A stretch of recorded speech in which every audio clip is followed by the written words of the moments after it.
नमस्कार बच्चों, excellence explore में आपका स्वागत है। बच्चों, अपने चैप्टर स्टार्ट कर रखा था नियंत्रण एवं समन्वय। तो उसमें बच्चों मैंने पार्ट 1 अपलोड कर दिया था। आज बच्चों पार्ट 2 के रिगार्डिंग बात करते हैं। उसमें हम पढ़ेंगे बच्चों मानव की तंत्रिका तंत्र। और बच्चों आपको पता होना चाहिए कि मानव के अंदर जो तंत्रिका तंत्र होता है वो बच्चों यहाँ पे 2 प्रकार का बताया गया है। यहाँ पे आप देखेंगे, एक होता है CNS यानी कि केंद्रीय तंत्रिका तंत्र होता है, एक पेरिफेरल PNS होता है जो कि होता है बच्चों परिधीय तंत्रिका तंत्र। तो बच्चों हमने क्या बताया आपको कि मानव तंत्रिका तंत्र में 2 टाइप के रिगार्डिंग बात करेंगे। एक होता है बच्चों केंद्रीय तंत्रिका तंत्र, एक होता है परिधीय तंत्रिका तंत्र। और जो बच्चों जो केंद्रीय तंत्रिका तंत्र होता है उसके अंदर हम बात करेंगे बच्चों मस्तिष्क और किसके बारे में बच्चों, मेरुरज्जु के बारे में। परिधीय जो तंत्रिका तंत्र होता है उसमें बच्चों उसके अंदर एक कपाल तंत्रिका आती है, एक मेरु तंत्रिका आती है। और बच्चों जो मेरु तंत्रिका होती है वो मेरुरज्जु से निकलती है, और जो कपाल तंत्रिका होती है बच्चों कहाँ से निकलती है, मस्तिष्क से निकलती है। तो बच्चों ध्यान रखना, मानव तंत्रिका तंत्र 2 प्रकार का, CNS और PNS केंद्रीय तंत्रिका तंत्र, और एक होता है बच्चों परिधीय तंत्रिका तंत्र। और जो केंद्रीय तंत्रिका तंत्र आता है बच्चों उसके रिगार्डिंग 2 बातें करेंगे, एक मस्तिष्क के बारे में और एक मेरुरज्जु के बारे में। परिधीय तंत्रिका तंत्र होता है बच्चों उसमें कपाल तंत्रिका और एक आता है मेरु तंत्रिका। मेरु तंत्रिका मेरुरज्जु से निकलती है, कपाल तंत्रिका मस्तिष्क से निकलती है।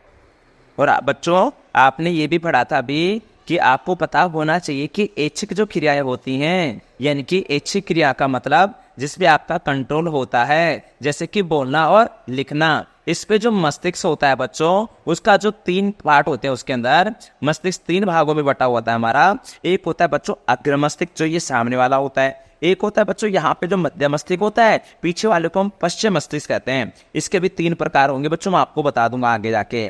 तो बच्चों ऐच्छिक जो क्रियाएं होंगी उसके अंदर का उसको कंट्रोल कौन करता है, अग्र मस्तिष्क के द्वारा नियंत्रण किया जाता है। उदाहरण जैसे बोलना होगा या लिखना होगा, ऐसी क्रियाओं पे कंट्रोल कौन करता है बच्चों, ऐच्छिक क्रियाओं पे कंट्रोल कौन करता है बच्चों, हमारा अग्र मस्तिष्क करता है। अनैच्छिक क्रियाओं पे कंट्रोल बच्चों मध्य भी करता है और पश्चिम मस्तिष्क भी करता है।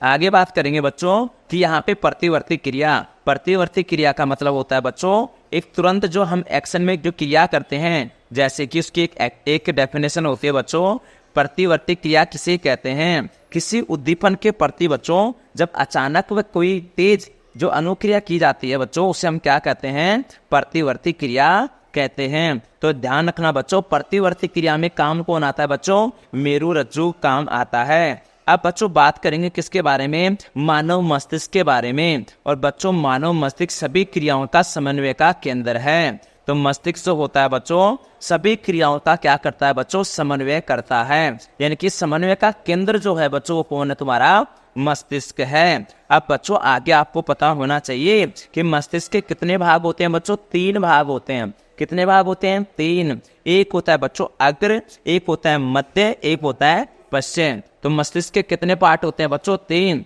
एक अग्र मस्तिष्क, एक मध्य मस्तिष्क, एक होता है पश्चिम मस्तिष्क। अब बात करेंगे बच्चों अग्र मस्तिष्क के अंदर क्या क्या होता है। यह मस्तिष्क का सबसे जटिल, अधिक जटिल एवं विशिष्ट भाग होता है। तो बच्चों इंपॉर्टेंट पार्ट जो होता है मस्तिष्क का वो कौन सा होता है बच्चों, अग्र मस्तिष्क होता है। कौन सा होता है बच्चों, अग्र मस्तिष्क होता है। इसमें क्या क्या होता है बच्चों, इसके कार्य क्या क्या होते हैं। मस्तिष्क का मुख्य सोचने वाला अगर भाग पूछा जाए तुमसे तो वो कौन सा होता है बच्चों, अग्र मस्तिष्क होता है। इच्छित कार्यों को नियंत्रण कौन करता है बच्चों, वो भी तुम्हारा अग्र मस्तिष्क ही करता है। सूचनाओं को याद करना, सोचना, ये सब कौन करेगा बच्चों, तुम्हारा अग्र मस्तिष्क करेगा। शरीर के विभिन्न हिस्सों से सूचनाओं को एकत्रित करना एवं उनका समायोजन करना भी कौन करता है, तुम्हारा बच्चों अग्र मस्तिष्क करता है। एक बड़ी बात है बच्चों, भूख से संबंधित केंद्र कौन सा होता है वो भी ध्यान रखना, आया हुआ क्वेश्चन है, वो भी किस में आएगा बच्चों, अग्र मस्तिष्क के अंदर आएगा। तो इसका मतलब क्या हुआ बच्चों, अग्र मस्तिष्क में क्या क्या होता है बच्चों, अग्र मस्तिष्क के अंदर ये सबसे जटिल एवं विशिष्ट भाग होता है। इसके अंदर मस्तिष्क सोचने वाला भाग होता है, सूचनाओं को याद करने वाला भाग होता है, इच्छित क्रियाओं को कंट्रोल करने वाला भाग होता है, शरीर के विभिन्न हिस्सों में सूचना को क्या करता है, इकट्ठा करता है, उसका क्या करता है बच्चों, समायोजन करता है। एक और बड़ी बात है बच्चों, अग्र मस्तिष्क भूख से क्या होता है, संबंधित केंद्र कहाँ होता है, तुम्हारा अग्र मस्तिष्क के अंदर ही होता है। अब बात करेंगे बच्चों मध्य मस्तिष्क की, और मध्य मस्तिष्क को या पश्चिम मस्तिष्क को, दोनों क्या करता है बच्चों, अनैच्छिक क्रियाओं को नियंत्रण करता है। लेकिन बच्चों कुछ स्पेशल वर्क बताए गए हैं, जैसे पुतली के आकार में परिवर्तन। बच्चों क्या बताया, पुतली के आकार में परिवर्तन, या फिर किस सिर की और या गर्दन की आदि क्रियाओं की जो प्रतिवर्ती क्रिया होती है, उनमें कौन कंट्रोल करता है बच्चों, उसको मध्य मस्तिष्क करता है। अब बात आई है बच्चों लास्ट कौन सा है हमारा, पश्चिम मस्तिष्क, और इसके कितने भाग होते हैं बच्चों, 3 भाग होते हैं। एक होता है अनुमस्तिष्क, एक होता है मेडुला, एक होता है बच्चों पोन्स। पोन्स के आगे लास्ट है, लास्ट का मतलब ऐसे लिखा है, तो इसका मतलब श्वसन का नियंत्रण कौन करता है बच्चों, पोन्स करता है। मेडुला क्या करता है बच्चों, जो अनिच्छिक कार्यों का नियंत्रण, जैसे रक्तचाप और वमन आदि। तो बच्चों ध्यान रखना, पोन्स क्या करता है, श्वसन संबंधी को नियंत्रण करता है। मेडुला क्या करता है बच्चों, रक्तचाप और वमन आदि का कंट्रोल करता है। लेकिन जो बच्चों अनुमस्तिष्क होता है, वो शरीर की संतुलन बनाने में, जैसे पेन को उठाते हैं हम लोग, तो वहां पे जो बैलेंसिंग जो करते हैं बच्चों, उसमें कौन सा पार्ट इंपॉर्टेंट रोल करता है बच्चों, अनुमस्तिष्क से। तो बच्चों ध्यान रखना, मस्तिष्क के कितने पार्ट होते हैं, कितने भाग होते हैं, 3 भाग होते हैं, एक अग्र मस्तिष्क, एक मध्य और एक पश्चिम मस्तिष्क। पश्चिम मस्तिष्क के भी 3 पार्ट होते हैं, अनुमस्तिष्क, मेडुला और पोन्स। अग्र मस्तिष्क सोचने और सूचनाओं को याद करने के लिए, ऐच्छिक क्रियाओं को कंट्रोल करने के लिए, भूख से संबंधित कौन सा होता है बच्चों, तुम्हारा अग्र मस्तिष्क होता है। अब बात आती है बच्चों किसकी, मध्य मस्तिष्क की। उसमें क्या होता है बच्चों, जो आता है तुम्हारा, जैसे कि सिर हुआ, गर्दन हुआ आदि की प्रतिक्रिया, पुतली के आकार में परिवर्तन होता है, वो कौन करता है बच्चों, तुम्हारा मध्य मस्तिष्क करता है। एक आता है बच्चों तुम्हारा पश्चिम मस्तिष्क। इसके अंदर क्या होता है बच्चों, शरीर की संस्थिति तथा संतुलन बनाना, यानी कि संतुलन बनाने के लिए कौन आता है बच्चों, तुम्हारा अनुमस्तिष्क। मेडुला किस में काम आता है बच्चों, रक्तचाप और वमन में आता है। पोन्स किस में आता है बच्चों, अनिच्छिक क्रियाओं जैसे श्वसन का नियंत्रण में काम आता है। आपने ये देखा होगा बच्चों, हमने बताया था कि मस्तिष्क के कितने पार्ट होते हैं बच्चों, 3। ये रहा आपका अग्र मस्तिष्क से, एक आता है बच्चों मध्य मस्तिष्क से, एक आता है बच्चों पश्चिम मस्तिष्क। और पश्चिम के कितने पार्ट होते हैं, 3। एक होता है पोन्स, एक होता है मेडुला, एक होता है तुम्हारा अनुमस्तिष्क। ये होता है बच्चों पोन्स, और ये आगे वाला हिस्सा यहाँ पे बता रखा है मेडुला, और ये वाला हिस्सा कौन सा होता है बच्चों, अनुमस्तिष्क। और ये बच्चों मध्य मस्तिष्क तुम्हारा बीच वाला ये रहा, अग्र मस्तिष्क तुम्हारा ये रहा।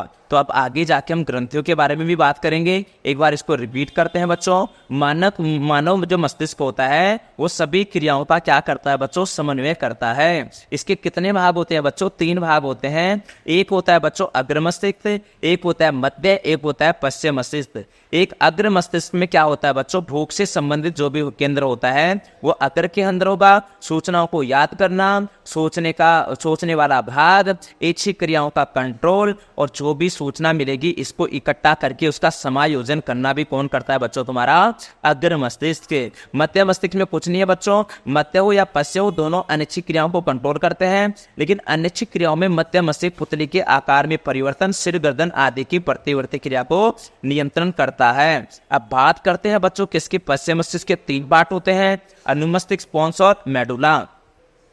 पोन्स में लास्ट में सह है, तो इसका मतलब श्वसन का नियंत्रण ये करेगा। मेडुला क्या करता है बच्चों, रक्तचाप और वमन, और अनुमस्तिष्क शरीर का संतुलन, जैसे कि पेन को उठाना आदि में काम आता है। और मैंने बच्चों आपको कल बताया था कि प्रतिवर्ती क्रिया किसे कहते हैं, किसी उद्दीपन का मतलब यहाँ पे हीट यानी कि उष्मा के प्रति तेज व अचानक जो अनुक्रिया की जाती है उसे हम क्या कहते हैं बच्चों, प्रतिवर्ती क्रिया कहते हैं। बच्चों प्रतिवर्ती क्रिया के दौरान जो विद्युत आवेग जिस पथ पर चलते हैं जिसे हम क्या कहते हैं, प्रतिवर्ती चाप। आपको एक डायग्राम दिखाया गया है, उद्दीपन हीट उष्मा, वहां पे ग्राही अंग त्वचा ने सिग्नल सेंड किया मेरुरज्जु को, और मेरुरज्जु ने कार्यकारी अंग से क्या बोला, अनुक्रिया करो। अनुक्रिया का मतलब हाथ पीछे हटाना, वो क्या हो जाएगी बच्चों, अनुक्रिया हो जाएगी। अनुक्रिया कितने प्रकार की है बच्चों? यहाँ पे 3, ऐच्छिक, अनैच्छिक और एक आता है प्रतिवर्ती। ऐच्छिक में तुम्हारा काम कौन करेगा बच्चों? अग्र मस्तिष्क करेगा।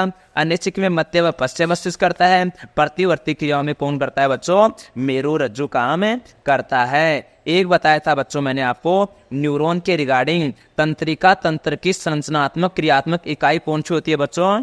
तंत्रिका कोशिका होती है। द्रुमिका कौन होती है बच्चों? जो सूचनाओं को प्राप्त करती है। और ये बच्चों जो द्रुमिका होती है कोशिका काय से निकली हुई धागे जैसी संरचना होती है। अब द्रुमिका ने सूचनाओं को प्राप्त किया, अब जो सूचनाएं मिली है उसको ये विद्युत आवेग के अंदर चलती रहती है। किस कहाँ पे बच्चों? कोशिका काय में। और केंद्रक से होते हुए तंत्रिकाक्ष क्या करता है बच्चों? जो विद्युत आवेग है उनको कहां से? कोशिका काय से अगले न्यूरॉन की द्रुमिका तक पहुंचाने का काम कौन करता है बच्चों? तुम्हारा तंत्रिकाक्ष करता है। एक और बात है बच्चों, तंत्रिका जो अंतिम सिरा और जो अगली न्यूरॉन अगली तंत्रिका तंत्र की जो द्रुमिका होती है उसके बीच में एक जगह होती है, स्पेस होता है, उसे कहते हैं बच्चों सिनेप्स कहते हैं। क्या कहते हैं? सिनेप्स कहते हैं। वहां पे ही जो तुम्हारी विद्युत आवेग है वो रासायनिक संकेत में बदल जाता है। कोशिका काय से निकलने वाली धागे जैसी संरचना को क्या कहते हैं बच्चों? द्रुमिका कहते हैं, जो सूचना प्राप्त करती है। कोशिका काय किसे कहते हैं? जो प्राप्त की गई सूचना है वो विद्युत आवेग के रूप में चलती है। कहाँ पे? कोशिका काय में। तंत्रिकाक्ष क्या करता है बच्चों? ये सूचनाओं के विद्युत आवेग को कोशिका काय से तंत्रिका क्या करता है बच्चों? ये सूचना के विद्युत आवेग को कोशिका काय से दूसरे न्यूरॉन की द्रुमिका तक पहुंचाता है। सिनेप्स क्या होता है? ये तंत्रिका का अंतिम सिरा और अगली तंत्रिक कोशिका के द्रुमिका के बीच में रिक्त स्थान होता है, जहां पे यहाँ पे विद्युत आवेग को रासायनिक संकेत में बदला जाता है। यहां तक मैंने बता दिया था बच्चों। तंत्रिका क्या करती है? नियंत्रण में समन्वय तंत्रिका एवं पेशी उत्तक द्वारा प्रदान किया जाता है। तंत्रिका तंत्र क्या होता है? तंत्रिका कोशिकाओं या न्यूरॉन का एक संगठित जाल का बना होता है। ग्राही कितने होते हैं बच्चों? 5 होते हैं। कान का इंपोर्टेंट याद करना, शरीर का संतुलन। तो बच्चों यहाँ पे एक लास्ट टॉपिक बचा है इसके अंदर हमारे पास, ग्रंथियों या हार्मोन्स के रिगार्डिंग बात करेंगे। और इसमें सबसे इंपॉर्टेंट आएगा बच्चों मुख्य पातप हार्मोन है। तो पातपों के जो मुख्य हार्मोन है, अब उसके रिगार्डिंग बात करेंगे बच्चों। सबसे पहला हार्मोन आता है कौन सा? ऑक्सिन। कौन सा हार्मोन आता है बच्चों? ऑक्सिन हार्मोन आता है। तो बच्चों हार्मोन के रिगार्डिंग बातें हम नेक्स्ट पार्ट में करेंगे। Thank you.